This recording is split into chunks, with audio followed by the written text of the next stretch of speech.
वासुदेवा। ओम नमो भगवते वासुदेवाय। हरे कृष्णा। तो हम पढ़ रहे हैं श्रीमद् भागवतम स्कंद 1 अध्याय 8 और श्लोक संख्या है 40।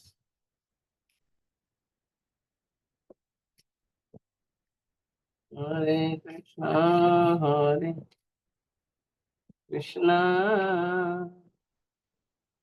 कृष्णा कृष्णा हरे हरे। आ इमे जनपदा वृद्ध्वा सुपक औषधि विरुधः वन वनाद्रि वनाद्रि नदी उद्वन्तः हि एधन्ते तव वीक्षिते।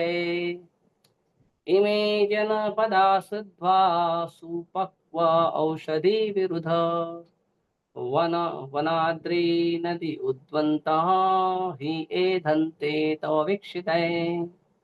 इमे जनपदा श्रुत्वा सुपक्व औषधि विरुधः वनाद्रि नदी उद्वन्तः ये दन्ते तव वीक्षिते। पढ़िए। हरे कृष्णा प्रभु जी। इमे जनपदा श्रुत्वा सुपक्व औषधि विरुध वन अद्रि नदी उद्वंत हि एदन्ते तव वीक्षिते। हरे कृष्णा। और कोई? हरे कृष्णा प्रभु जी। इमे जनपदा श्रुता सुभक्षौति विरुतः वनाद्रि नदी उदन्वन्तो हि दन्ते त्ववीक्षितये। हरे कृष्ण। और कोई ट्राई कर सकता है? हरे कृष्णा प्रभु जी। इमे जनपदा श्रद्धा स्पुकंग औषधि विरुद्धे वन आद्रि नदी उन्वतन ही एदन्ते तव वीक्षते। हरे कृष्णा। हरे कृष्ण। और कोई? हरे कृष्णा प्रभु जी। इमे जनपदा वृद्धा सुपक्वोषविरुधः वनाद्रीनादुतन्वन्तो हि एधन्ते तव वीक्षितैः। हरे कृष्ण। हरे कृष्ण। और कोई? हरे कृष्णा। इमे जनपदा स्मृता सुबकौशविधिरुदः वनाद्रिद्युन्वन्तो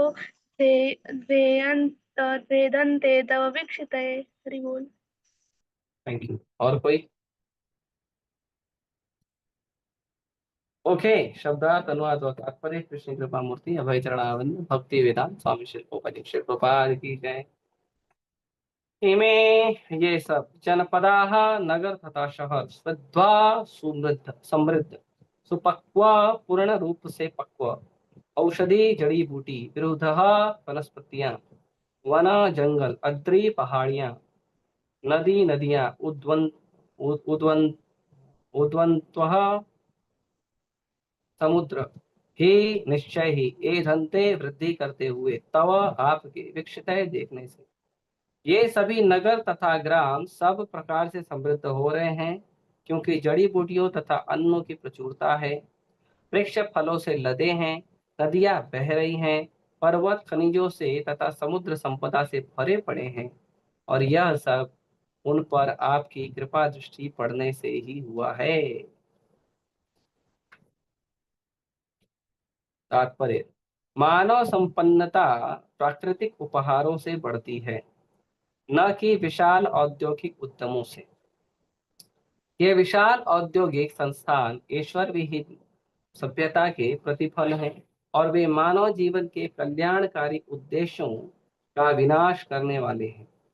मनुष्य की प्राण शक्ति को निचोड़ देने वाले इन कष्टप्रद उद्योगों को जितना ही अधिक बढ़ाया जाएगा, जनमानस जन सामान्य में उतना ही अधिक संतोष फैलेगा। भले ही कुछ लोग इस शोषण के द्वारा ठाट बाट से रह रहे हैं, अन्न, वनस्पतियां, फल, नदियां, रत्नों तथा खनिजों से पूर्ण पर्वत तथा मोतियों से भरे हुए समुद्र, ये सब प्राकृतिक वरदान हैं। जिनकी पूर्ति परमेश्वर के आदेश से होती है और उनकी इच्छा के अनुसार ही प्रकृति उन्हें प्रचुर मात्रा में उत्पन्न करती है या कई बार उनको रोक देती है। प्राकृतिक नियम है कि मनुष्य प्रकृति द्वारा दिए गए इन दिव्य वरदानों का लाभ उठाएगा तथा भौतिक प्रकृति पर प्रभुत्व जताने की शोषणकारी प्रवृत्ति छोड़कर संतोष धारण करके समृद्ध बने। अपनी भोगवादी लालसा से हम जितना अधिक प्रकृति का शोषण करने का प्रयास करेंगे, ऐसी शोषणकारी प्रवृत्तियों की प्रतिक्रिया द्वारा हम उतने ही अधिक उलझते जाएंगे। यदि हमारे पास प्रचुर मात्रा में अन्न, फल, साग, सब्जी तथा औषधियां हैं, तो फिर पशु वध केंद्र चलाने की और निरीह पशुओं का वध करने की क्या जरूरत है। मनुष्य को पशुवध करने की आवश्यकता नहीं है।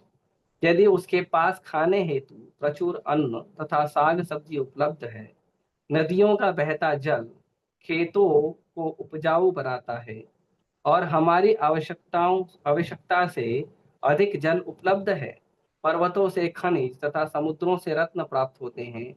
यदि मानव समाज के पास प्रचुर अन्न, खनिज, रत्न, जल, दुग्ध इत्यादि हो, तो फिर उसे कुछ लाचार मनुष्यों के परिश्रम के बल पर भयंकर औद्योगिक संस्थानों के पीछे भागने की क्या आवश्यकता है।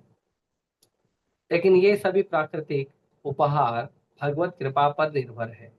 अतएव आवश्यकता इस बात की है कि हम श्री भगवान के नियमों के प्रति आज्ञाकारी बने और भक्तिमय सेवा के द्वारा मनुष्य जीवन की पूर्णता प्राप्त करें। कुंती देवी द्वारा किए गए संकेत बिल्कुल सटीक हैं। वे चाहती हैं कि उन पर श्री भगवान की कृपा दृष्टि बनी रहे, जिससे प्राकृतिक संपन्नता स्थापित रहे। ओम अज्ञानतिमिरान्धस्य ज्ञानाञ्जनशलाकया चक्षुरुन्मिलितं येन तस्मै श्रीगुरवे नमः। श्रीचैतन्यमनोभीष्टं स्थापितं येन भूतले स्वयं रूपः कदा मह्यं ददाति स्वपदान्तिकं। वन्देऽहं श्रीगुरु श्रीयुतापदकमलं श्रीगुरून् वैष्णवांश श्रीरूपं साग्रजातं सहगण रघुनाथान्वितं तं सजीवं साद्वैतं सावधूतं परिजनसहितं कृष्णचैतन्यदेवं श्रीराधा कृष्णपादान् सहगण ललिता श्रीविशाखान्वितांश्च नमो विष्णुपादाय कृष्णपृष्ठाय भूतले श्रीमते भक्तिवेदांत स्वामिनिति नामिने। नमस्ते सारस्वते देवे गौरवाणी प्रचारिणे निर्विशेषा शून्यवादी पाश्चात्य देशतारिणे। नमो विष्णुपादाय कृष्णपृष्ठाय भूतले श्रीमते भक्ति सिद्धांत सरस्वती नामिने। श्रीवर्षभानवी देवी दयिताय कृपाब्दे कृष्ण संबंध विज्ञान दायिने प्रभवे नमः। माधुर्योज्वल प्रेमाढ्य श्रीरूपानुग भक्तिदा श्री गौर करुणा शक्ति विग्रहाय नमोस्तुते। नमस्ते गौरवाणी श्रीमूर्तये दीनतारिणे रूपानुगा विरुद्धा अपसिद्धांत ध्वान्तहारिणे। नमो गौरकिशोराय साक्षात् वैराग्यमूर्तये विप्रलम्ब रसाम्बोधे पादाम्बुजाय ते नमः। नमो भक्ति विनोदाय सच्चिदानंद नामिने गौरशक्ति स्वरूपाय रूपानुगावराय ते गौराविर्भाव भूमे स्वं निर्दिष्टा सज्जना प्रिया वैष्णव सार्वभौम श्री जगन्नाथाय ते नमः। वाञ्छाकल्पतरुभ्यश्च कृपा सिन्धुभ्येव च पतितानां पावनेभ्यो वैष्णवेभ्यो नमो नमः। नमो महावदन्याय कृष्णा प्रेम प्रदायते कृष्णाय कृष्ण चैतन्य नाम्ने गौरतुषे नमः। पंचतत्वात्मकं कृष्णं भक्तरूप स्वरूपकं भक्तावतारं भक्ताख्यं नमामि भक्तशक्तिकं। हे कृष्ण करुणा सिंधु दीनबन्धु जगत्पते गोपेश गोपिका कांत राधा कांत नमोस्तुते। जयतां सुरतरोर्पंगो मम मन्दामतिर्गति मत्सर्वस्य पादाम्भोजो राधा मदन मोहनो दिव्यवृन्दारण्यकल्पद्रुमादः श्रीमद्रत्नागार सिंहासनस्थौ श्रीमद्राधा शीलगोविन्ददेवो पृष्ठालिभिः शैवमानुस्मरामि। श्रीमान् रासरसारम्भी वंशीवट्टटस्थितः कर्षन् वेणुशनैर्गोपी गोपीनाथाय श्रीस्तु नः। तप्त कांचन गौरांगी राधे वृंदावनेश्वरी वृषभानुसुते देवी प्रणमामि हरिप्रिये। जय श्री कृष्ण चैतन्य प्रभु नित्यानंद श्री अद्वैत गदाधर शिवासादि गौर भक्तवृंद। हरे कृष्णा कृष्णा कृष्णा हरे हरे, हरे राम राम राम हरे।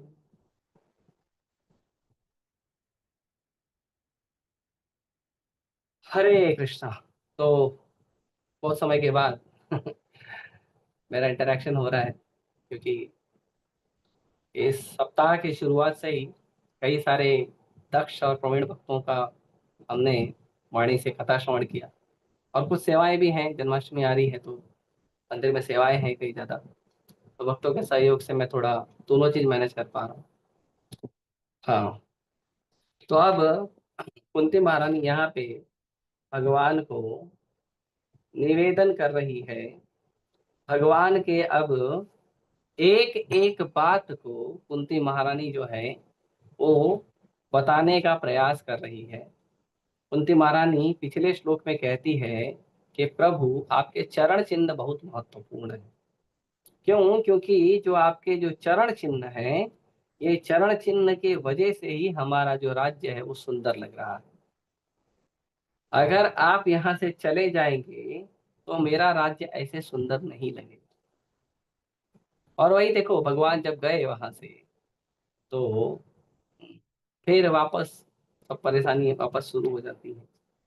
तो यहाँ पे कुंती महारानी रिक्वेस्ट कर रही है कि भगवान आपके चरण चिन्ह, तो कैसे कह रही हैं, स्वलक्षण विलक्षित है, कि आपके चरण चिन्ह जो हैं वो कैसे विलक्षण हैं, विशेष हैं, विशेष रूपेण लक्षण, बहुत विशेष लक्षण हैं आपके चरण चिन्ह के। और यहाँ पे कुंती महारानी पहले तो चरण चिन्ह की बात कर रही थी, अब कुंती महारानी कहती हैं प्रभु आपकी दृष्टि भी बहुत महत्वपूर्ण है।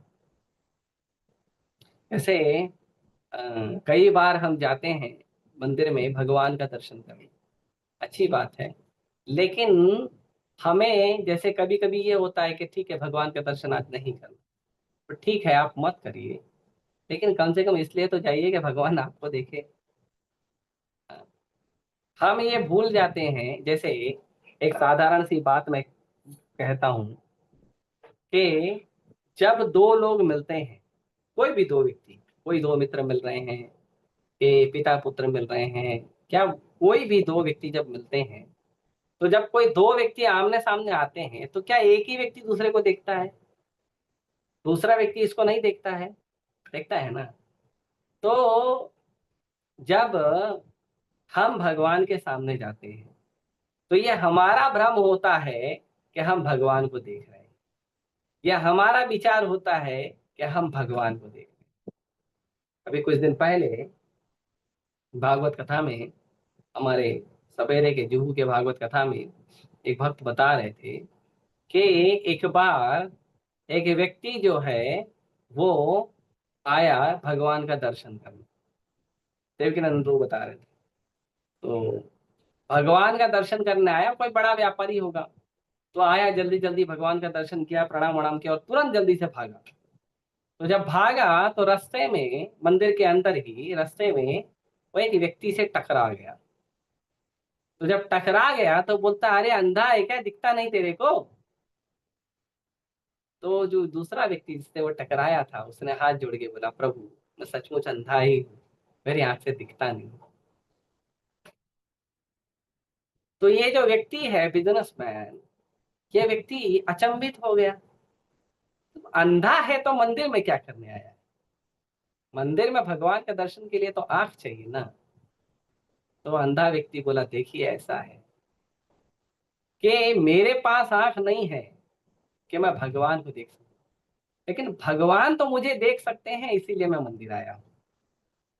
तो कितना गुह्य विचार है, कितनी गुह्य बात है। ऐसे सूरदास जी भगवान के एक महान भक्त हुए, बिल्व मंगल ठाकुर भगवान के ऐसे महान भक्त हुए हैं। ये अंधे थे फिर भी रोज मंदिर जाते थे। एक बार सूरदास जी को वहां के कुछ लोग, जब कोई अंधा होता है ना तो कुछ लोग चिढ़ाते हैं, या कोई शारीरिक रूप से कोई अपंग होता है, दिव्यांग होता है, तो लोग उसको चिढ़ाते हैं। तो एक बार सूरदास जी को लोग चिढ़ा रहे थे, और लोगों ने क्या किया, जब भगवान का श्रृंगार होता था तो सूरदास जी रोज श्रृंगार दर्शन के बाद भगवान का दर्शन करने जाते थे, और भगवान के जो भी सुंदर सुंदर वस्त्र हैं और इन सब चीजों का, भगवान के सुंदर श्रृंगार का बड़ा गुणगान करते थे। तो लोगों ने क्या किया, लोग बोले शायद इसको कोई बताता होगा कि आज भगवान ने ऐसे कपड़े पहने हैं। तो एक दिन उन्होंने क्या किया, भगवान को कपड़ा ही नहीं पहनाया,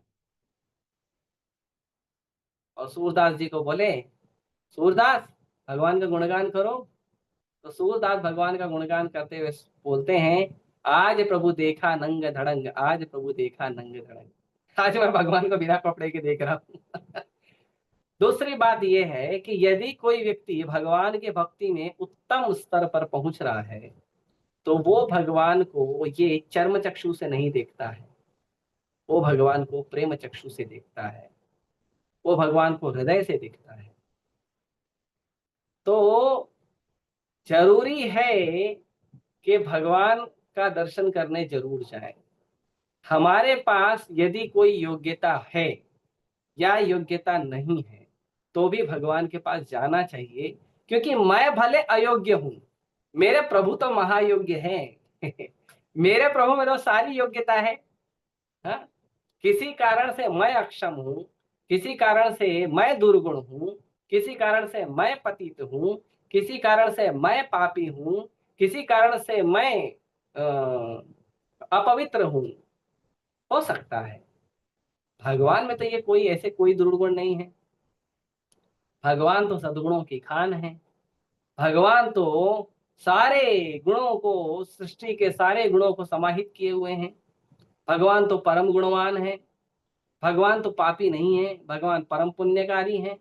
जबकि भगवान का किसी प्रकार से यदि हमारे साथ संग हो जाए तो हमारा पाप समाप्त हो जाता है। तो यदि किसी कारण से हमें कभी ऐसा लगे कि मैं भगवान का दर्शन करने का योग्य नहीं हूं, कोई बात नहीं, फिर भी आप जाइए, क्योंकि भगवान योग्य हैं तुम्हें अपनी कृपा दृष्टि से देखने के लिए। हम कितने भी अक्षम हों, हम कितने भी कमियों से भरपूर हों, लेकिन कृष्ण जो हैं, कृष्ण पूरी तरह सक्षम हैं, सर्व समर्थ दाता हैं हमारे प्रभु।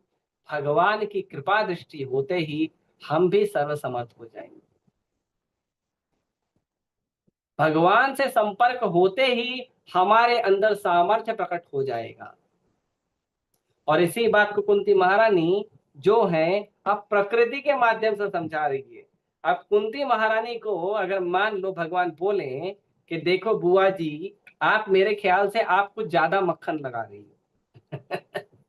आप मेरे ख्याल से कुछ ज्यादा ही मुझे बोल रही हो, मेरा गुणगान कर रही हो, पर मेरी बुआ जी मैं ऐसा नहीं हूं। ठीक है, आप लोगों का मुझे स्नेह है, प्रेम है, हम एक दूसरे के काम आते हैं, पर इसका मतलब थोड़ी है कि आप मेरे को एकदम भगवान ही बना दे रही हो। कुंती महारानी बहुत सुंदर उदाहरण से बता रही हैं। देखिए प्रभु ऐसा है कि इमे जन पदा श्रुत्वा सुपक्व औषधि विरुदः। हे प्रभु, इस पूरे सृष्टि में, इस पूरे संसार में जो भी समृद्धता है, चाहे गांव की बात करें, चाहे शहर की बात करें, चाहे नदियों की बात करें, चाहे औषधियों की बात करें, चाहे वनस्पतियों की बात करें, आगे कहते हैं वन अद्रि नदी उद्वंतः ही एधन्ते तव वीक्षितये। न केवल मैं बात कर रही हूं शहर और गांव की, केवल मैं उसकी बात नहीं कर रही हूं प्रभु, न केवल मैं जड़ी बूटी और वनस्पतियों की बात कर रही हूं प्रभु, मैं ये भी बात कर रही हूं कि जो नदियां हैं, जो पर्वत हैं, जो अद्रि पर्वतों की श्रृंखलाएं हैं, जो जंगल हैं, ये सब प्रभु केवल आपकी दृष्टि से समृद्ध है। केवल आपका इसके ऊपर नजर पड़ रहा है, इसीलिए यह समृद्ध है। यदि भगवान का नजर न पड़े तो किसी वस्तु में समृद्धता नहीं आती। जैसे उदाहरण, जब भगवान ने अघासुर का वध किया तो अघासुर के पेट में भगवान के सारे मित्र पहले गए थे, फिर भगवान गए थे अपने मित्रों को बचाने के लिए। भगवान के लिए कोई काम क्या कहते हैं, अ, कोई काम भी भगवान के लिए ऐसा नहीं है कि भगवान नहीं कर सकते। पर भगवान एक लीला के कारण, उदाहरण के कारण अघासुर का वध करके उस पर कृपा करने के लिए भगवान ने कई सारे जो है लीलाएं एक साथ करते हैं। तो प्रभु जब अघासुर का जो है शरीर फाड़ दिए और भगवान के सारे मित्र जो हैं ग्वाल बाल वो आ, बाहर आ गए, अघासुर के शरीर से भगवान उनको बाहर लाए, तो वहां पे वर्णन आता है कि भगवान ने अमृत दृष्टि से देखा। भगवान ने अपने मित्रों को अमृत दृष्टि से देखा और भगवान के देखते ही वो वापस से अपनी चेतना में आ गए। जो अचेत पड़े थे वो वापस से अपनी चेतना में आ गए भगवान की दृष्टि पड़ते ही। तो भगवान की दृष्टि अमृतमय है। भगवान अमृतमय दृष्टि से देखते हैं। खास करके प्रभु अपने भक्तों को जब प्रेममय दृष्टि से, अमृतमय दृष्टि से देखते हैं, तब वो प्रेम, वो अमृत, वो दया, वो कृपा एक साथ प्रकट होती है और जहां भगवान की दृष्टि पड़ती है वहां समृद्धता, संपन्नता अपने आप प्रकट हो जाती है। जैसे कलयुग में लोग बोलते हैं भगवान क्यों नहीं प्रकट होते, तो उनको पता देना चाहिए कि कलयुग में भगवान पहले से प्रकट हो चुके हैं। आप भगवान का संग नहीं ले पा रहे हैं तो ये हमारा गलती। हम भगवान का संग लेना चाहिए, हमें भगवान का संपर्क करना चाहिए, ये हमारी योग्यता है। तो कैसे प्रकट हुए हैं भगवान कलयुग में? तो भगवान के दो अवतार हुए हैं कलयुग। एक भगवान के अवतार हुए हैं भगवान श्री चैतन्य महाप्रभु, भगवान कृष्ण, और भगवान उनके साथ अपने भाई बलराम के साथ अवतार में आए हैं गौर निताई, श्री चैतन्य महाप्रभु, श्री नित्यानंद। तो ये भगवान का एक अवतार है। दूसरा अवतार है भगवान का नाम, कलिकाले नाम रूपे कृष्ण अवतार। कलयुग में भगवान प्रकट हुए हैं नाम के रूप में। तीसरा अवतार भगवान का प्रकट हुआ है श्रीमद् भागवत महापुराण। कृष्ण स्वधा मोपगते धर्म ज्ञाना दिवी सह। आगे क्या है? कलौ नष्टम दृशामेशा पुराण अर्को अधुनितः। कहते हैं कृष्ण जब अपने धाम में चले गए, कैसे चले गए? धर्म ज्ञानादिवी सह। भगवान अपने धाम में जब चले गए, धर्म को, ज्ञान को, ध्यान को, सारी संपदा सृष्टि को, सबको लेकर जब चले गए, तो भगवान जाते ही तुरंत प्रकट हो गए। और कैसे प्रकट हुए? श्रीमद् भागवत महापुराण के रूप। श्रीमद् कलौनिष्ठ दृशामेशा। कलयुग के सारे दुखों को, सारे कष्टों को नष्ट करने के लिए भगवान ने एक स्पेशल अवतार लिया और वो है पुराण और को अधुनोदितः। एक पुराण के रूप में प्रकट हुए प्रभु, जो सूर्य की तरह प्रकाश देकर कलयुग के सारे अंधकार को समाप्त करने की शक्ति रखता है। तो ऐसा नहीं है कि भगवान कलयुग में अवतार नहीं हुए। भगवान का कल की अवतार का वेट करना पड़ेगा, जिसके लिए लगभग 4,26,000 साल रुकना पड़ेगा। तो देखते हैं हम में से कौन रुकता है 4,26,000 साल। अब मेरा तो पता नहीं मैं रुकूंगा कि नहीं रुकूंगा। इन्हें दर्शन करना हो, भगवान से रिक्वेस्ट करिए कि 4,26,000 साल तक आपको भगवान जो है बार बार धरती पर पैदा करें, और जब भगवान आएंगे तो भगवान का दर्शन कर सकते। परंतु अभी भी भगवान का दर्शन हो सकता है, और वो है श्री चैतन्य महाप्रभु, भगवान कृष्ण का दर्शन करने। नमो महावदन्याय कृष्ण प्रेम प्रदायते कृष्णाय कृष्ण चैतन्य नामने गौतुषे नमः। भगवान चैतन्य महाप्रभु का दर्शन करिए। पंच तत्वात्मकम कृष्णम भक्त रूप स्वरूपकम भक्त अवतारम भक्ताख्यम नमामि भक्त शक्तिकम। भगवान चैतन्य महाप्रभु, भगवान नित्यानंद प्रभु, भगवान श्री अद्वैत आचार्य, श्री गदाधर पंडित, श्री शिवास ठाकुर, ये सब जो है प्रकट हुए हैं हमें कृपा देने के लिए। भगवान 5 रूप में प्रकट हुए हैं। और भगवान कौन है? तो कृष्ण वर्णम तुषा कृष्णम सांगोपांग पार्षदम। भगवान कृष्ण स्वयं प्रकट हुए हैं, लेकिन अकृष्ण अपने उस कलर में प्रकट नहीं हुए जिस कलर में कृष्ण है। कृष्ण ने इस बार कलर चेंज किया है। कृष्ण द्वापर युग में श्याम वर्ण में प्रकट हुए हैं और कलयुग में कृष्ण पीले रंग में प्रकट हुए हैं। भगवान चैतन्य महाप्रभु के रूप में भगवान कृष्ण प्रकट हुए हैं। और कैसे आए हैं? अकेले नहीं आए प्रभु, सांग पांग सब पार्षद। भगवान अपने सारे मित्रों को, अपने अंग को, उपंग को, सबको लेकर आए हैं। सारे पार्षदों को लेकर आए हैं। और क्या करने के लिए आए हैं? यज्ञ संकीर्तन प्रायः। भगवान आए हैं यज्ञ करने के लिए। कलयुग में कैसे यज्ञ होगा? कलयुग में तो न शुद्ध घी है, न शुद्ध ब्राह्मण है, अग्नि माचिस से जलाई जाती है, इतनी सारी अशुद्धता है। न पानी शुद्ध है, न हवा शुद्ध है, न लकड़ी शुद्ध है, न व्यक्ति शुद्ध है। अग्नि, यज्ञ करने वाला शुद्ध नहीं है, यज्ञ कराने वाला शुद्ध नहीं है। कैसे यज्ञ होगा? तो कहते हैं यज्ञ संकीर्तन। यज्ञ करेंगे लेकिन संकीर्तन यज्ञ करेंगे। हरे कृष्णा कृष्णा कृष्णा हरे हरे, हरे राम राम राम हरे। संकीर्तन यज्ञ करें और संकीर्तन यज्ञ करके जो है हम भगवान को प्रसन्न करेंगे। कौन करेगा ये यज्ञ? ये यज्ञ करने के लिए क्या हमारी योग्यता होना चाहिए? कहते हैं जो बहुत बुद्धिमान होगा, जो व्यक्ति कलयुग में सबसे सुमेधसः, सबसे बुद्धिमान होगा, वो व्यक्ति भगवान चैतन्य महाप्रभु का जो है पूजा करेगा, अर्चना करेगा और यज्ञ करेगा, और यज्ञ करेगा भगवान के नाम से। तो भगवान आए हैं, भगवान कलयुग में भी अवेलेबल हैं, पर क्या हम भगवान को प्राप्त करने का, भगवान को क्या कहते हैं, संपर्क बनाने का हम प्रयास कर रहे हैं? इसका ध्यान देना चाहिए। तो भगवान की दृष्टि जरूर है हमारे ऊपर, और भगवान की दृष्टि से ही पूरी सृष्टि चलती है। तो भगवान की दृष्टि से ही संसार में भौतिक संपदा आती है। और यहाँ कहते हैं कि क्या क्या आता है? तो कुंती महारानी कहती है जड़ी बूटी।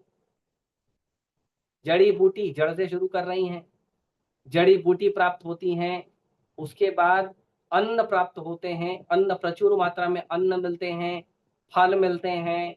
नदियां जो हैं वो बढ़िया लबालब बहती हैं, पानी से भरपूर मीठे पानी मिलते हैं। और पर्वतों में और समुद्र के अंदर हमें खनिज मिलते हैं, रत्न मिलते हैं।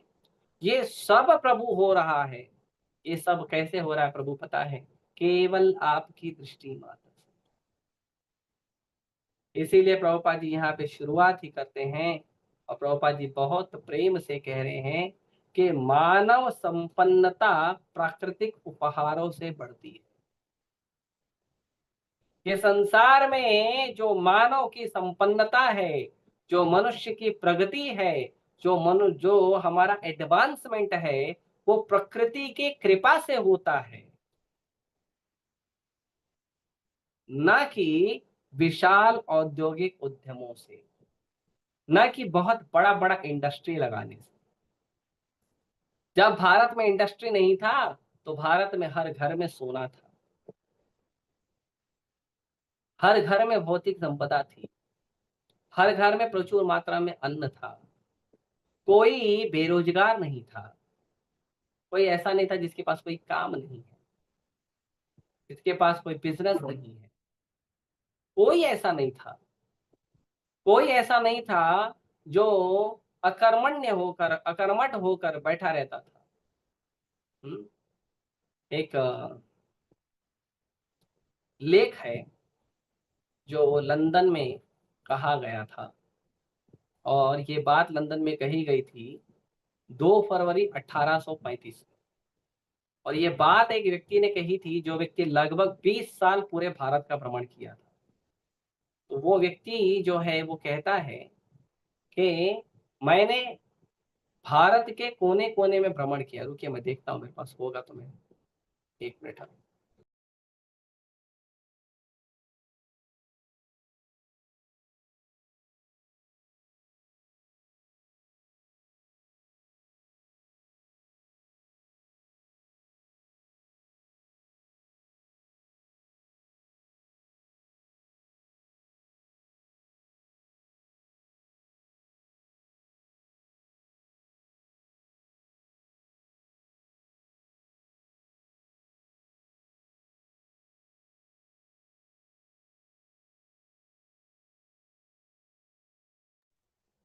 पार्थ प्रभु आप कर रहे हैं, कौन कर रहा है? Host, who is the host? Who is the host? अरे बोलो, आप लोग टाइप करने में टाइम मत बर्बाद किया करो। होस्ट सो गया लगता है। ठीक है, क्या करें, एक मिनट मैं करता हूँ।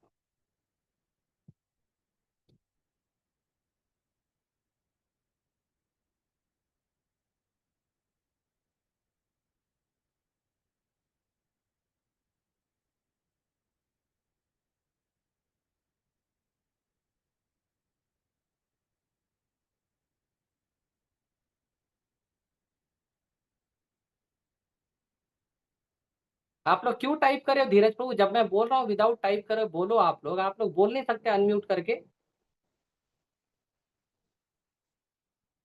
टाइप करने में टाइम बर्बाद कर।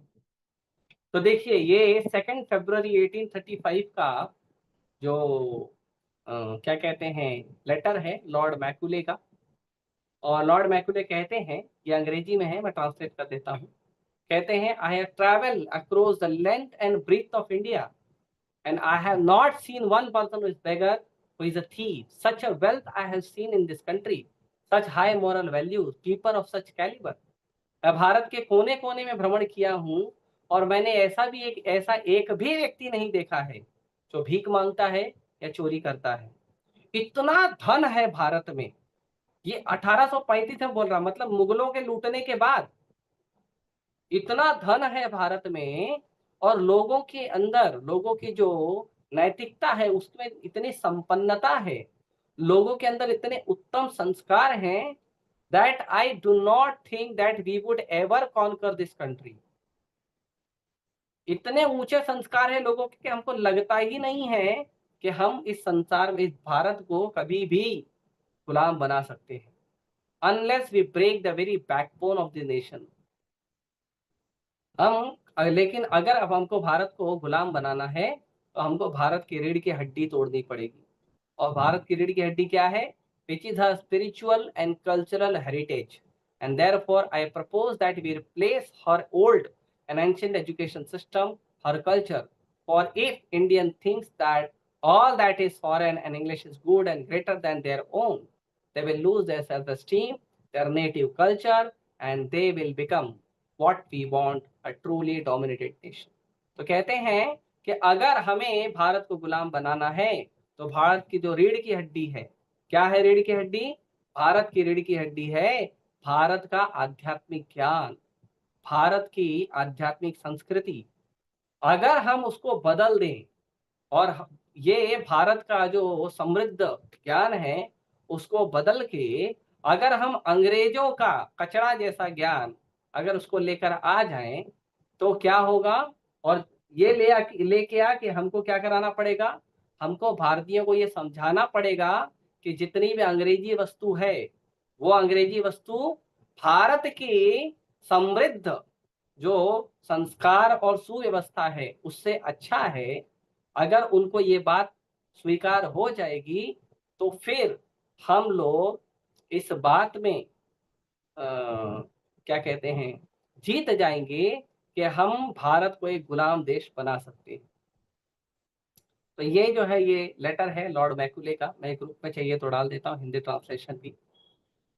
तो लॉर्ड मैकुले ये बात कहते हैं कि भारत बहुत समृद्ध है और ये बात मुगलों के लूटने के बाद है। मुगल लगभग 7वीं या 8वीं शताब्दी में आए थे या उसके भी पहले आए थे। और अंग्रेज जो हैं वो लगभग 14वीं या 15वीं शताब्दी में आए थे, और उसके बाद लूटमार जारी था। इतना लूटमार जारी था, इतनी संपदा, पूरे संसार में यदि आप देखें जितना भी धन और वैभव है सब भारत का है, भारत से लूट कर ले गए हैं। उनके पास कुछ नहीं था।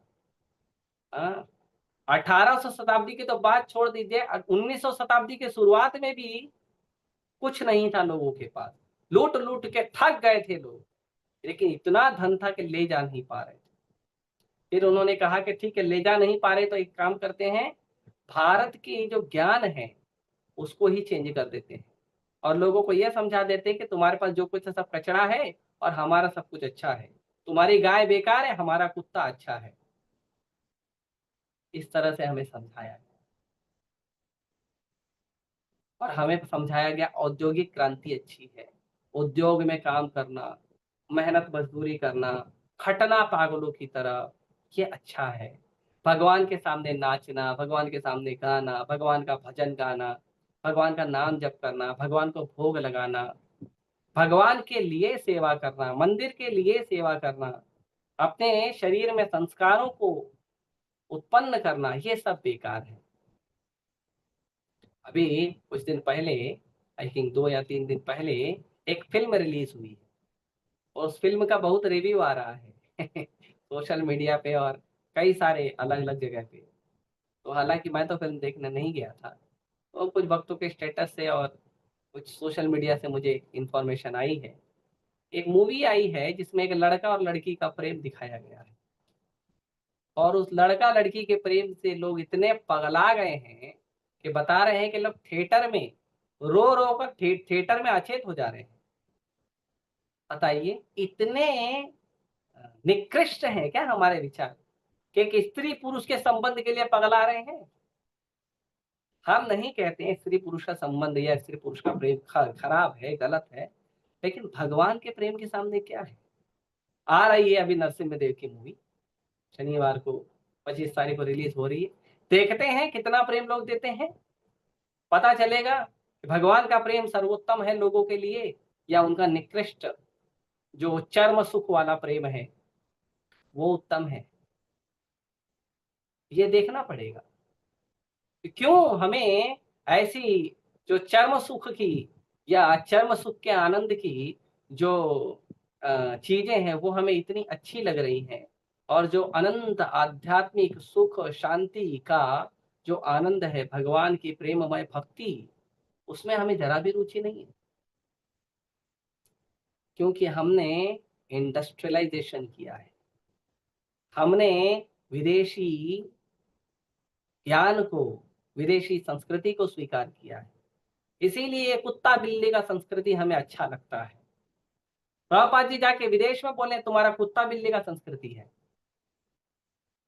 You are living like cats and dogs and hogs and camel and assess.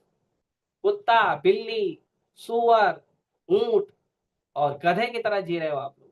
Prabhupada ji देखा, और ऐसा नहीं कि प्रभुपाद जी गुस्से में कहे हैं, ये भागवतम कहता है सवय कला उष्ट करे, नहीं, क्या है, हाँ 4 नाम है, 4 नाम है। एक है उष्टा ऊंट है, एक है खरय क्या कहते हैं गधा है, एक है श्वान कुत्ता है, और सुअर शूकर। ये 4 प्रकार का लोगों का जीवन है यदि लोग भगवान की भक्ति नहीं करते। और इसीलिए कुंती महारानी कहती है प्रभु आपकी दृष्टि से भौतिक संपदा है, यदि हमको भौतिक संपदा भी देखनी है तो भगवान की दृष्टि पे निर्भर रहे, ये इंडस्ट्रियल के सृष्टि पे निर्भर नहीं रहना है। इंडस्ट्रियल प्रभुपाद जी एक जगह बोलते हैं कि जो हम लोग भगवान की भक्ति वगैरह करते हैं तो हम तो अनाज खाएंगे, आप इंडस्ट्री लगा रहे हो, बोल रहे हो खेती मत करो, क्या खाओगे, नट बोल्ट। खेती में तो अनाज उगता है, वो तो आदमी खा सकता है, लेकिन आप बोलते हो खेती मत करो, इंडस्ट्री लगाओ, इंडस्ट्री में तो नट बोल्ट निकलता है, थर्माकोल निकलता है, प्लास्टिक निकलता है, वो खाएंगे क्या। बताइए क्यों इतना कष्ट हो रहा है लोगों के संसार में। क्योंकि लोग भगवान को भूल गए हैं, संस्कृति को भूल गए हैं, आध्यात्मिक जीवन को भूल गए हैं। इसीलिए प्रभुपाद जी कहते हैं विशाल औद्योगिक संस्थान ईश्वर विहीन सभ्यता के प्रतिफल है।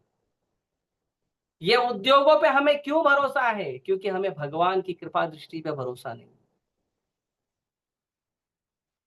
ये जो इंडस्ट्रियलाइजेशन है, ये मनुष्य ने इंडस्ट्री लगा दी है और धुआं फेंकने वाली बड़ी बड़ी चिमनी लगाई है और पूरे वातावरण को बर्बाद कर रहे हैं। पानी खराब हो रहा है इंडस्ट्रियल वेस्ट से, हवा खराब हो रही है जो इंडस्ट्रियल स्मोक हो रहे हैं उससे, उसके बाद लोगों का जीवन खराब हो रहा है। वहां पे कुत्ते गधे बैल बकरी की तरह काम करके 4-4 घंटा 8-8 घंटा 10-10 घंटा 20-20 घंटा मेहनत करके पागलों की तरह पसीना बहा के, और मिलता क्या है? कौड़ी भर की सैलरी, कौड़ी भर का पगार, कौड़ी भर का मेहनत आना। उतना सब कुछ बर्बाद हो रहा है इंडस्ट्री से। लेकिन हमें चाहिए नहीं, हमको एडवांस बनना है। ऐसे कैसे? अरे एडवांस प्रकृति के संपदा में बनिए ना, फल में बनिए, फूल में बनिए, खनिज में बनिए, रत्न में बनिए, इसमें एडवांस बनिए। जो हम खाते हैं, जो अनाज खाते हैं, वो कहाँ से आता है? प्रकृति से आता है। जो कपड़ा पहनते हैं वो कहाँ से आता है? प्रकृति से आता है। हाँ? जो हमारा घर बनता है, घर के अंदर हमें लोहा चाहिए, लकड़ी चाहिए और जो भी वस्तुएं चाहिए, कहाँ से आता है? प्रकृति से आता है। सोना चांदी पहनते हैं, प्रकृति से आता है। रत्न हीरे माणिक्य पहनते हैं, कहाँ से आता है? समुद्र से आता है। सब कुछ तो भगवान दे रहे हैं, फिर इंडस्ट्री क्यों लगा दिया? ईश्वर विहीन सभ्यता का प्रदर्शन करने, ईश्वर विहीन, भगवान की भक्ति से विहीन सभ्यता का हमने प्रदर्शन किया है। मनुष्य की प्राण शक्ति को निचोड़ देने वाले इन कष्टप्रद उद्योगों को जितना ही अधिक बढ़ाया जाए, जन सामान्य में उतना ही अधिक संतोष फैलेगा, भले ही कुछ लोग इसके शोषण से ठाट बाट में रहे। जब कोई इंडस्ट्री लगाई जाती है तो उस इंडस्ट्री में, जब कोई कंपनी खोली जाती है तो उस कंपनी में लगभग सैकड़ों हजारों लोग मेहनत करते हैं और उन सैकड़ों हजारों लोगों की मेहनत को शोषण करके कुछ मुट्ठी भर 5-10 लोग मजा करते हैं। शोषण होता है सैकड़ों हजारों लोगों। जो लोग इंडस्ट्री में, कंपनी में कहीं काम करते होंगे, पता होगा, किसी फैक्ट्री वैक्ट्री में काम करते हैं, पता होगा कितना मेहनत लगता है, कितना मेहनत लगता है। और उसको एंजॉय करते हैं कुछ ही 10-12-15 लोग जो टॉप मैनेजमेंट में बैठे रहते हैं। बाकी सबका तो दुख है। और सबके शारीरिक शोषण को पूरी तरह से निचोड़ के आपको लगता है आप आनंद में, नहीं, भोगना पड़ेगा, भोगना पड़ेगा। हाँ, नरक में अलग से कढ़ाई गर्म की जा रही है उसकी। ये बहुत सावधान रहने वाली बात है, लेकिन लोग समझते नहीं। अन्न, वनस्पतियां, फल, नदियां, रत्न तथा खनिज से पूर्व पूर्ण पर्वत तथा मोतियों से भरे हुए समुद्र, ये सब प्राकृतिक वरदान है जिसकी पूर्ति परमेश्वर के आदेश से होती है। और उनकी इच्छा के अनुसार ही प्रकृति उन्हें प्रचुर मात्रा में उत्पन्न करती है या कई बार उनको रोक देती है। तो ये जो फल है, फूल है, अन्न है, रत्न है, खनिज है, जो सोना चांदी है, ये सब कैसे आता है? भगवान के आदेश से। और प्रकृति भगवान के आदेश से ही संसार के लोगों को देती है और भगवान के आदेश से ही वापस ले लेती है। कैसे? तो पृथु महाराज की शिक्षाएं आती हैं भागवतम के 4थे स्कंद में। हम जब आएंगे 4थे स्कंद में तो पढ़ेंगे। पृथु महाराज माता पृथ्वी को, जो गाय के रूप में थी, उनको कहते हैं कि तुम जन सामान्य को अनाज क्यों नहीं देती हो, खनिज क्यों नहीं देती हो, क्या कष्ट है? अगर तुम नहीं बताओगी तो मैं तुमको मार दूंगा। तो पृथु तो भगवान के शक्तावेश अवतार हैं। तो माता धरती हाथ जोड़ के कहती है पृथु महाराज को, प्रभु, लोग भगवान की भक्ति से विहीन हो गए थे, लोग भगवान की भक्ति नहीं कर रहे थे, लोग असुर हो गए थे, इसीलिए मुझे सारा अन्न, खनिज, ये सब जल, ये सब छुपाना पड़ा। तो ये जो सृष्टि है ये कमल की तरह है। अगर हम भगवान की भक्ति करेंगे तो ये कमल की तरह खुल जाता है और उसके अंदर सारे संसाधन, खनिज, अन्न, संपदा सब प्राप्त होता है। और यदि हम भगवान की भक्ति नहीं करेंगे, असुर बनेंगे, तो पृथ्वी सब कुछ समेट के कमल का फूल बंद हो जाता है, कुछ नहीं मिलेगा। हमारे हाथ में आएंगे कष्ट, आंसू, दुख, चिंताएं, झगड़े, युद्ध, यही आएगा हमारे हाथ में, और कुछ नहीं आएगा। अभी तीसरा विश्व युद्ध चालू हो रहा है, लगभग चालू हो रहा है। और उसका कारण क्या पता है? पानी।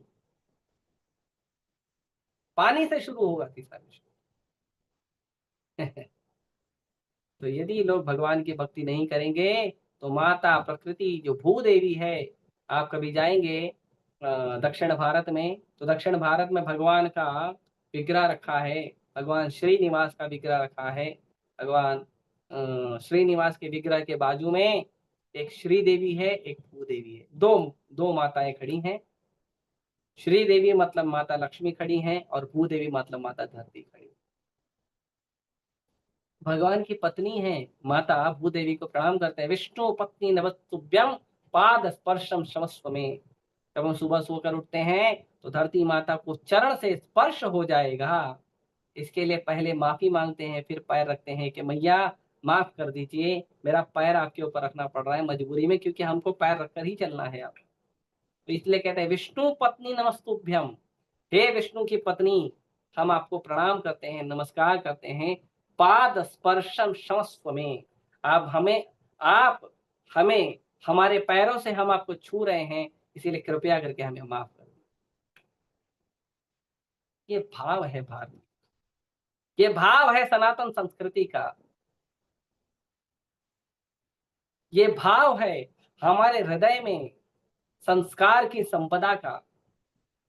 हमारे प्रभु के लिए, हमारे प्रभु के जितने भी पार्षद हैं, उनकी पत्नी हैं, उनके मित्र हैं, उनके बंधु हैं, उनकी माँ हैं, उनके पुत्र हैं, सबके लिए ऐसा अपार आनंदमय जो संस्कारों की संपदा है, ये केवल सनातन संस्कृति में संभव है और कहीं संभव नहीं है। बाकी सब जगह दुख मिलेगा, सब जगह बहुत कष्ट मिलेगा।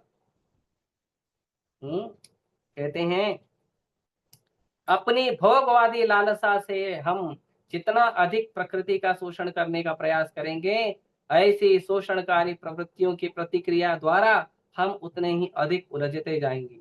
यदि हमारे पास प्रचुर मात्रा में अन्न, फल, साग, सब्जी तथा औषधियां हैं, तो फिर पशुवध केंद्र चलाने और निरीह पशु का वध करने की क्या जरूरत? अरे व्यक्ति यदि अनाज उगा सकता है तो क्या जरूरत है अपनी जीवा के स्वाद के लिए किसी पशु का मांस खाना? ये कहाँ की बुद्धिमानी है? शेर जो है घास नहीं खा सकता, इसीलिए मांस खाता है। आप तो घास खा सकते हो, मनुष्य तो घास खा सकता है, फिर क्यों मांस खाता है? कुछ लोग बोलते हैं नहीं हम तो नॉन वेजिटेरियन है, we are hard core non vegetarian. ठीक है, नॉनवेज खाइए, उसके साथ रोटी मत रखिए, उसके साथ चावल मत रखिए, उसके साथ सब्जी मत रखिए, केवल कच्चा मांस लेकर चबाइए। नहीं कर सकते मनुष्य, क्योंकि वो मनुष्य के लिए नहीं बना है। हमारे लिए फल है, फूल है, अन्न है, दूध है, इतना आनंदमय वस्तु हमारे पास उपलब्ध है, लेकिन हम एक क्या कहते हैं, भक्षण करने वाले पशु की तरह, मांस भक्षण करने वाले पशु की तरह नोचना जानते हैं। तो अगर कोई व्यक्ति शोषण करेगा प्रकृति का, वो खुद भी कभी भी आनंद में नहीं रहेगा, हमेशा दुख में रहेगा, कभी आनंद में नहीं रहेगा। मनुष्य को पशुवध करने की आवश्यकता नहीं है। यदि उसके पास खाने हेतु प्रचुर अन्न तथा साग सब्जी है, नदियों का बहता जल है, खेतों को उपजाऊ बनाता है और हमारी आवश्यकता से अधिक जल उपलब्ध है, पर्वतों से खनिज, समुद्र से रत्न प्राप्त होते हैं, बताइए क्या क्या नहीं है हमारे पास? क्या क्या नहीं है हमारे पास? नदियों का बहता पानी मिट्टी को, खेतों को उपजाऊ बनाता है, समुद्र से खनिज प्राप्त होते हैं, पर्वतों से खनिज प्राप्त होते हैं, समुद्र से रत्न प्राप्त होते हैं। इतना अपार भौतिक संपदा होते हुए भी हम कंपनी लगाएंगे, फैक्ट्री लगाएंगे, लोगों को उसमें मेहनत करने को लगाएंगे, काम करने को लगाएंगे, पशु की तरह उनका शोषण करेंगे, और फिर हम समझेंगे हम समृद्ध हैं। We are advance. Yes, you are advance in demonic civilization. अगर आप अपने आप को प्रगति वाला महसूस करते हैं तो आप प्रगति वाले हैं, लेकिन आसुरी सभ्यता में आप प्रगति कर चुके हैं। लेकिन मनुष्य जीवन में, भक्ति जीवन में, भगवान के साथ संबंध के जीवन में हमारा पतन हो चुका है। हमारा पतन हो रहा है दिन रात। ये शहरों के बड़े बड़े उद्योगों को बढ़ाने में हमारा दिन रात पतन हो रहा है। आज लोग सरकार को दोष देते हैं कि सरकार कंपनियां नहीं लगा रही है, सरकार इंडस्ट्री नहीं लगा रही है, तो हमारे देश के लोगों को रोजगार नहीं मिल रहा। अरे मूर्ख व्यक्ति, इतनी बड़ी भूमि पड़ी है तुम्हारे दादा की, परदादा की, नहीं पड़ी है तो थोड़ी भूमि किसी से मांग लीजिए और वहां जाके खेती करिए। मेहनत ही करना है तो खेती करिए, भगवान की कृपा पर निर्भर रहिए। क्या नहीं प्राप्त होगा आपको? यही कोरोना काल में जब कंपनियां बंद हो गई, इंडस्ट्री बंद हो गई, तो लोगों ने खेती करना शुरू किया। कई लोग करोड़पति बन गए खेती करते करते कोरोना में। खेती में बहुत संपदा है। अन्न उगाना, फल उगाना, फूल उगाना, इसमें इतना धन है, बहुत भरपूर धन है। नहीं, हमको चाहिए कौड़ी का पगार। साहब नौकरी दे दो और महीने के अंत में कौड़ी का पगार दे दो और फिर उससे हम खुश हैं। क्या जीवन बनाया हमने, पूरा बर्बाद।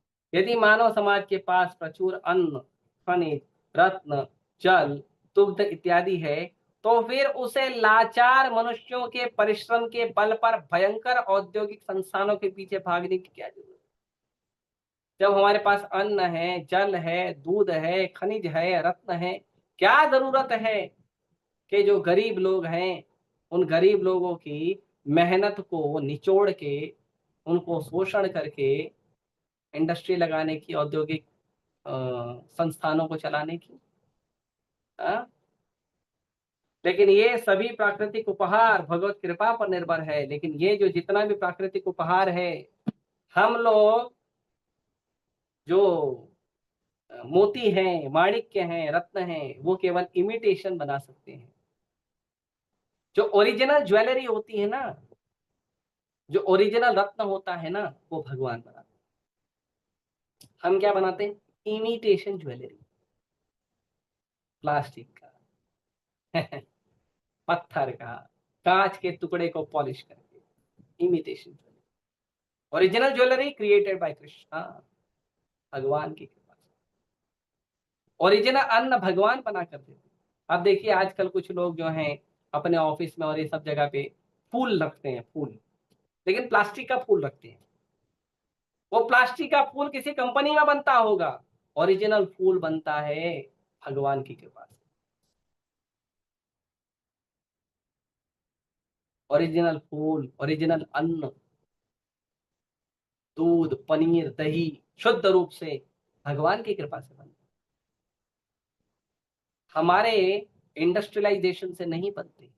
और जब ये सब कुछ है, क्या जरूरत है लाचार मनुष्यों की तरह लाचार लोगों का शोषण करने की? ये जरूरत नहीं है, क्योंकि ये सब भगवान की कृपा पर निर्भर करता है।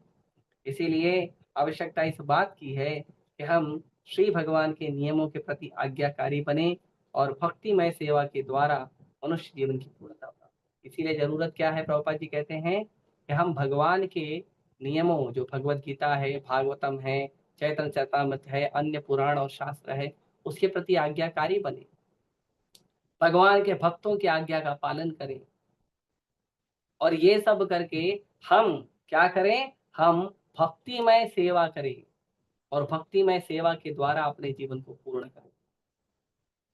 भक्तिमय सेवा करके अपने मनुष्य जीवन की पूर्णता को प्राप्त करें। ये हमारे लिए जरूरी है। ना कि प्रभु जी वो ये कर रहा है, वो कर रहा है, अरे वो ऐसा, अरे तू वो कचरा बन रहा है, तुम भी कचरा बनोगे। वो जानवर बन रहा है, तुम भी जानवर बनोगे। वो मूर्ख बन रहा है, तुम भी मूर्ख बनोगे। भगवान को सुनो ना, क्यों संसार को सुनते हो? भगवान को सुनो, संसार को मत सुनो। संसार में कैसे रहना है भगवान बताए। संसार में कौन कौन सी वस्तु का हमारे लिए उपयोगी है भगवान बताए। संसार के लोग क्या बताए। तो इसीलिए भगवान और भगवान के भक्तों के मार्गदर्शक रहिए। इसीलिए प्रभुपाद जी कह रहे हैं, कुंती महारानी के संकेत बहुत सटीक हैं। और मैया कहती है कि भगवान की कृपा दृष्टि बनी रहे, जिससे आध्यात्मिक तो ठीक है लेकिन भौतिक संपदा भी बनी रहे। क्योंकि अगर भगवान कहें, मान लो कुंती महारानी से कि कुंती मैया, मेरी बुआ जी, ये आध्यात्मिक बात करने से पेट नहीं भरता। कभी कभी कुछ मूर्ख लोग कहते हैं ये भक्ति वक्ति करने से पेट नहीं भरता। तो कुंती महारानी यहाँ पे प्रमाण दे रही है, प्रभु आध्यात्मिक भौतिक कृपा और वो आनंद तो आपसे मिलता ही है, लेकिन भौतिक संसार में जो भौतिक संपदा है वो भी प्रभु केवल आपकी कृपा दृष्टि से मिलता है, नहीं तो नहीं मिलेगा। मनुष्यों के सामर्थ्य से प्रभु कुछ नहीं प्राप्त होता। आपकी कृपा से चाहे आध्यात्मिक वस्तु हो चाहे भौतिक वस्तु, सब मिलता यदि है तो केवल प्रभु आपके शरण में आने से, आपकी कृपा से प्राप्त होता है, नहीं तो नहीं प्राप्त होता। और भगवान इस बात की गारंटी देते हैं भगवद गीता में, योग क्षेमम वहामिहम्। भगवान कहते हैं यदि अर्जुन तुम मेरी भक्ति करोगे और हमेशा मेरा भजन में लगे रहोगे, तो जो वस्तु तुम्हें कम है भक्ति करने में, मैं वो ला कर दूंगा। और जो वस्तु तुम्हारे पास नहीं, जो वस्तु कम है उसकी पूर्ति करूंगा, उसकी रक्षा करूंगा। जो वस्तु तुम्हारे पास है और जो वस्तु कम है वो मैं ला कर दूंगा। भगवान कहते हैं योग क्षेमम, योग क्षेम मतलब जो भी तुम्हारे पास है वस्तु उसका मैं रक्षा करूंगा। वहां में हम मतलब जो तुम्हारे पास नहीं है वो मैं लेकर आऊंगा। तो भगवान बड़े दयालु हैं, भगवान का शरण लीजिए। ये संसार का जो सिस्टम हमने बनाया है, शोषण करने वाला सिस्टम, दुख देने वाला सिस्टम, कष्ट देने वाला सिस्टम, आंसू देने वाला सिस्टम, इस सिस्टम के चक्कर में मत पड़िए। आनंद देने वाले सिस्टम में आइए, भक्ति करने वाले सिस्टम। ठीक है, हम ये रोकते हैं। किसी को प्रश्न है तो मुझसे। हरे कृष्ण।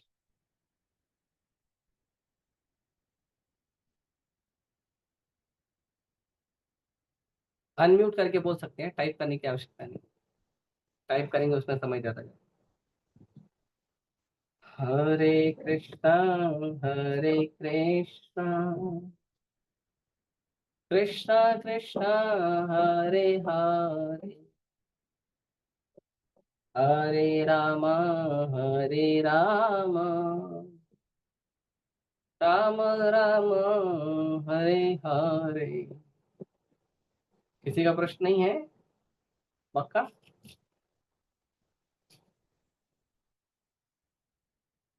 ठीक है, आप सभी का बहुत बहुत धन्यवाद। रुद्राक्ष भागवतम की जय। श्री प्रभुपाद। हरे कृष्ण।